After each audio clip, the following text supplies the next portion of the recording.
You spoke about the regions in Ukraine that we consider ours.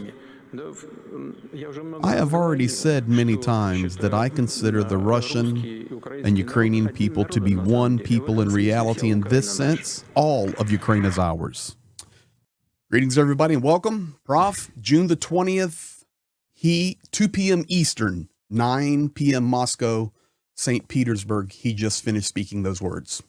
Yeah. If you understand the Russian mentality, then it's a fool's errand to try to make a peace deal, because you just can't. I mean, it's just these are brothers who are traitors, who are really Russian, who aren't actually Ukrainian, except for some parasitical philosophical bug in their head that's causing them to act this way. And so we must either crush them or convert them back. Well, I've got 4 clips that I've translated or voiced over. He spoke for 55 minutes to rounds of applause, especially when he made statements about Ukraine. He spoke So about that's going to be the troubling part, right? That Yes. they're applauding to the things that he was saying. Now, I read some of the things that he said. I didn't see the videos that you're going to show me, but I read some of it, and I'm like, oh man, that's bad. Yeah, So he speaks about Iran, he speaks about World War III and all of it. So guys, thank you for being here, for subscribing to Prof's channel, subscribing to my channel, and we just stand together to fight for truth. So here we go. This is what he set the stage with in about Ukraine. They invaded our Kursk region and committed a whole slew of crimes there. Crimes against the civilian population, no less. So that means we drove them out of there with very heavy and enormous losses on their side, and now we're forced to create security zones along that borderline because they constantly launch attacks from there using artillery and unmanned aerial vehicles. What are we to do? So there you have it. That's how he set the stage early on. They invaded us. Yeah, it's kind of like when I talk to my kids who are fighting, and I said, and one says to the other, like, let's roll back the clock when they were really little, like he hit me or she bit me or whatever it was. What happened just before that? Exactly. Right. Exactly. See, they want to continue the narrative that it's the neo-Nazi regime led by Zelensky, these rogue brigades that are attacking Russians. And it was first in the Donbass region, taking away their rights. And now we've went from that to all of Ukraine is ours. So you can see it negates the argument. More to the point, it would be fascinating if you could get a real count of crimes committed in Kursk before and after the invasion by Ukrainians. I would imagine the crime went way down when Ukraine was kind of dominating there. That's one thing. And then if you compare it to crimes between Kursk, that's one comparison. The other comparison is crimes in Kursk and Mariupol. There'll be like no contest. I mean, it's gonna curl our hair when the Russians are finally out of Mariupol and we find out just how horrific the Russians have treated the Ukrainians there and the mass graves and that sort of thing. I mean, yeah. Anyway, I watched many videos of Ukrainian soldiers treating Russian citizens very well. Yeah. And for all of you that did not understand Professor Gertis, he was talking about Kursk and Mariupol, and he did a phenomenal job. He's getting better and better every day with those pronunciations. So, man, I'm just happy to be in the ballpark. You should have heard my original videos where I was slaughtering names. Mariupol, I stand by the number of 100,000 Ukrainians killed. It'll come out at the end. I mean, it's gonna curl our hair when we find out exactly what happened. Yes, and I can tell you, if you want to talk about war crimes, and sorry to step on you, but you need to hear this one. Most of the war crimes that are committed against Russian soldiers, for example, are committed by their own soldiers. They torture them, they shoot them, they beat them. I mean, it's very, very bad. And for him to say that, it's ridiculous. This is ridiculous. Yeah. But he got a huge ovation from a global audience in making that statement, painting the narrative. Oh yeah. Yeah. There's an information war that's just as robust as the hot war on the ground. Yeah. Let's go to clip number 2 now. He continues to talk about regions in the Ukraine. He talks about Sumy and the threat of NATO. Mentioned about regions in Ukraine we consider ours. Yes, I've often said I see Russians and Ukrainians as one people. In that sense, all of Ukraine is ours. But we're dealing with the current realities. Many in the neighboring country want sovereignty and independence, which is fine. We've never questioned Ukrainians' right to independence and sovereignty. In Sumy region, the depth is about 8 to 12 kilometers. Beyond that is Sumy city, the regional center. We don't aim to take Sumy, but I don't rule it out. What's my point? What am I getting at? But why? Why are we doing this? Because they threaten us, constantly shelling border areas. Look, I've said that one country's security can't come at the cost of another's. Since the late 90s, we've been told repeatedly that NATO wouldn't expand eastward. After that, we've seen 5, almost 6 waves of expansion.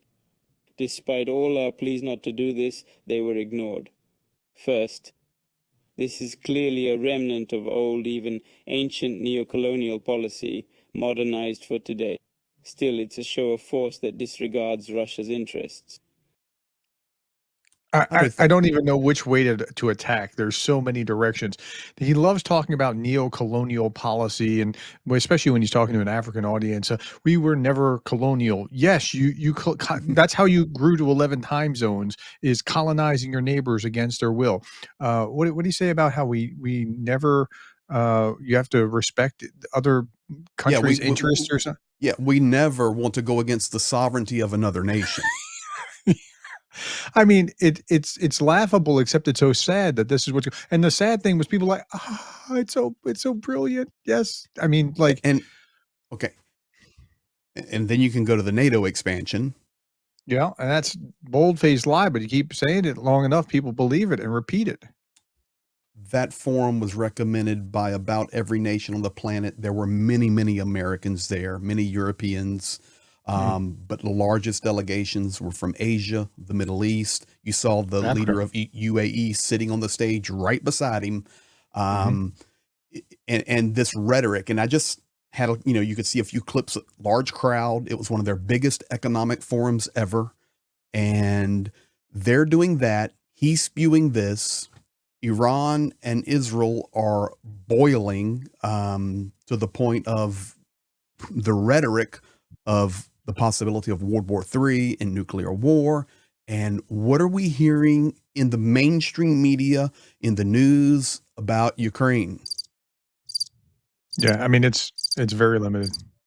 And that's why we do what we do. The flag here. Look here, guys. I got my bracelet back out, and this is what I wear on the front. Let's stand with Ukraine, and we do our best to share the truth. Now, he's asked about capitulation, the surrender of Volodymyr Zelensky. He's asked about the Russian economy, and also about the possibilities of World War III. Here we go. The president of Russia, are you seeking unconditional surrender from Volodymyr Zelensky? Firstly, the situation is not the same, but fundamentally different. Secondly, we are not seeking surrender from Ukraine. We insist on recognizing the realities on the ground. Is this war destroying your economy? First of all, our debt isn't growing. We have one of the world's lowest. That's one point. Second, about killing the Russian economy. As a famous writer once said, rumors of my death are greatly exaggerated, right?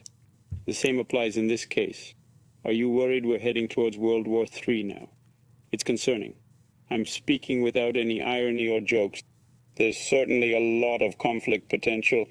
It's growing right under our noses. This directly affects us. The conflict we're experiencing in Ukraine is part of this. What's happening in the Middle East? And of course, we're very concerned about Iran's nuclear facilities. So much in that statement. Again, how many directions can I go? So let's start with the economy. I noticed that he said our debt isn't growing, which is interesting because he didn't say our sovereign wealth fund has shrunk catastrophically. That's not the same statement. So he could, it's kind of like Trump was doing the same kind of thing, talking about like he was waving some economic indicator that was positive for him, but he was discounting the other economic indicators, like, you know, how much groceries cost, right? He's not talking about that. So this is an old trick. If you're not paying attention, you think that you can be deceived by it. Go ahead. I'm not going to keep. No, it's belaboring perfect. And what's interesting to me is he actually quotes an American author, Mark Twain, and says, you know, the rumors of my death are greatly exaggerated. And many people out there, they're thinking, oh, that's because we heard he was dead last week or 3 weeks ago he died. That's not what he was talking about. He was talking about the Russian economy there. In regards to the surrender of Ukraine, he just wants a capitulation. We don't need a surrender. Just recognize what's on the ground. Just recognize the realities on the ground. Just recognize realities on the ground. It's like a thief breaking into your house being like, look, I already have this stuff, so just let me go and everything will be done. Exactly. That's a great reference. And Zhenya makes that point many times as well with the thief in the house. Now, he also spoke about World War III possibilities, and I really paid attention to one statement because I know you have been hammering this for years and I've been hammering it for years, and that is all of this is connected. Ladies and gentlemen, the war in Ukraine, the Middle East, Israel, Iran, Turkey, United States, China, tariffs, economics, you name it. I'm not a conspiracy theorist, but it's all connected. And today, it's the first time I've heard Vladimir Putin talk that the war in Ukraine is connected to global events. It's always been our little regional issue. We're taking care of it. We got it. You take care of your own stuff. Today, he admitted it's a part of the global deal. And he says, well, to be honest, I'm really concerned about World War III. And there was almost a twinkle in his eye. Today was interesting hearing him say that, but you have Russia and Ukraine fighting here on this level. You have Israel and Iran fighting on that level. You might have Taiwan and Asia, whatever. Let's say all that kicks off. They're separate wars that are connected only because, like, you know, Iran and Russia are really chummy. And so anything that Israel does, whether you like Israel or not, anything that Israel does that degrades Iran is degrading Russia because that's who's helping, right? So it's that sort of thing.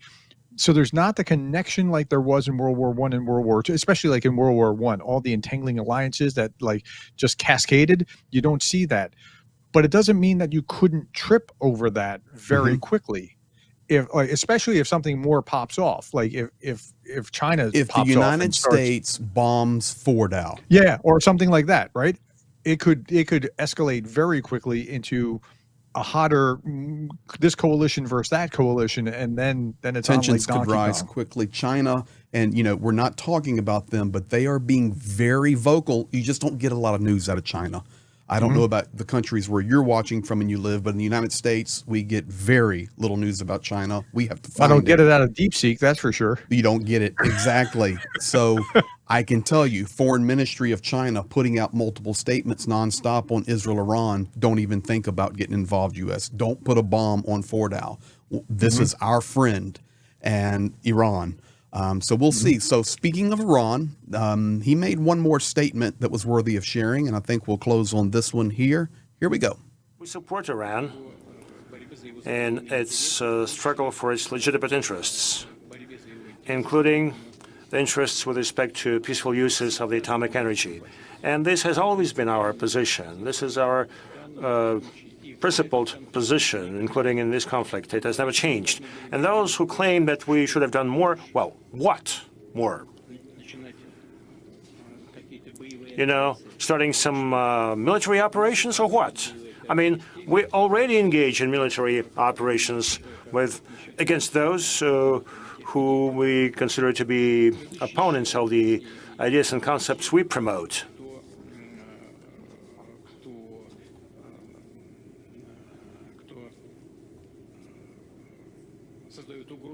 And those who create threats for the Russian Federation.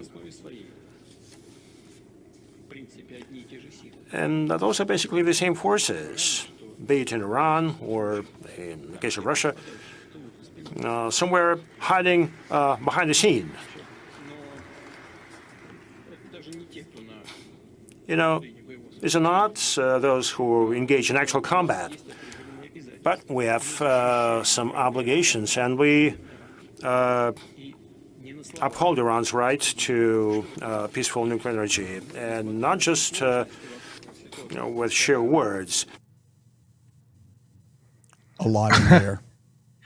Yeah. So what's interesting about that is that we know that he has workers in nuclear energy facility, Russians in nuclear energy facilities in Iran, and Thousands. so yeah, and so that's you don't want them bombed. So something like that could actually be the trigger that we were just talking about. Lots of Russians die because they shouldn't have been in these nuclear facilities enriching uranium. Like why do you need all this 60% enriched uranium anyway? Like you don't need that for nuclear power plants. So anyway, yeah. In there also, he was referring to, it's not really the soldiers you look at on the front line, it's the players in the back. And he was making direct references there to those whose values and views are not the same as those of the Russian Federation. He was making direct references to world leaders. Come on board with us. And I can tell you, I didn't translate it, but the other big deal that came out of his statements today was there is a new world order. And it's that's certainly what he wants. That's right. It's Russia and it's China. Now, 18 months ago, it was Russia and China, and the U.S. would be in the West. Today, there was no West mentioned. There was no U.S. mentioned. He's not talking about multipolar or bipolar or anything anymore. He's just talking about them. That's it. Which is interesting. Very interesting. He feels like he's on the ascendancy, which is bizarre, given everything that's going wrong militarily, given everything that's catastrophically wrong economically. That needs to bring you back to the Soviet mindset in which he is ingrained and trained. Now, your clips didn't have this. It's not Your about clips numbers. didn't have the everywhere a Russian soldier sets his foot, we claim as ours. That was in there as well. I just didn't want the video. It was 55 No, minutes I of understand. speaking, I'm just but saying, yes. we ought to say, like, He did. That would have been a headline or two, like that. Everywhere the clips you had were good. You place- can't cover everything, but that's something that's telling you about his mentality. It's Soviet, and they don't value human life no matter what they say. They look at economics differently. But one thing you must remember, and you can see it by that forum, you can see it there. If you go to St. Petersburg, or you go to Moscow, or you go to Nizhny Novgorod, or you go to Sochi, or you go to Kazan, they're nice cities, and Russia does have resources. So they're Ask able... Tucker Carlson about how nice the cities are. Exactly. They're able to play the game, and he plays it very well, we have to admit. So we shall see. But ladies and gentlemen, this is basically breaking. We've got those translated within about an hour of him finishing. So hopefully that helps bring light to your understanding that we have learned today.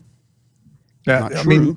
Trying to understand how Putin thinks is half the equation here. And I don't think, unfortunately, that our government really gets him.